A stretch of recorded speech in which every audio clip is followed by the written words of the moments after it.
आणि नवीन भागामध्ये म्हणजे डोकाळी असेल, कोलशेत आहे, बाळकूम आहे, माजिवडा आहे, मानपाड आहे, की या सगळ्या भागामध्ये गॅस जोडणी लोकांना मिळण्याकरता आम्ही 3 वर्षापासून प्रयत्नशील होतो.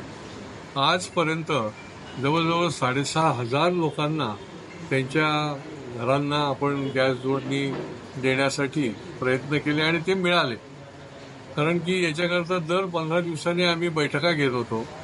महानगर गॅसचे अधिकारी, रहिवाशी अशी ते एकत्रित बसून त्याची जे म्हणून अडथळे असायचे ते म्हणून आम्ही सोडवून आतापर्यंत मला सांगायला आनंद वाटतो की 6,500 घरांना आपण गॅस जोडणी दिली आणि पुढच्या काळामध्ये देखील चरई असेल, खारकराळी असेल किंवा मासुंदा तलावाचा लालबागचा जो रस्ता आहे तिथलं तर आता काम पूर्ण झालेलं आहे.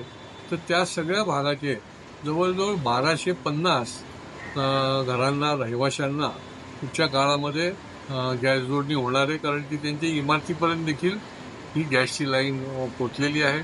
अनेक प्रश्न निर्माण झालेले असतात, महापालिकेच्या संबंधात असतात, त्यांच्या सिव्हिल डिपार्टमेंटच्या संबंधात असतात आणि त्याच्यामुळे हा उपक्रम जो आहे आम्ही 3-3.5 वर्षापासून चालू ठेवला आणि त्याच्यामधनं अनेक लोकांना याचा खूप लाभ मिळालेला आहे आणि पुढच्या काळामध्ये देखील ज्या ठिकाणी म्हणून गॅस उपलब्ध नाही आहे, ज्या ठिकाणी तो गॅसची लाईन पोचलेली नाही आहे ती पोचवण्यासाठी पुढच्या काळामध्ये देखील आम्ही अशाच पद्धतीने त्याचा पाठपुरावा करत आहोत.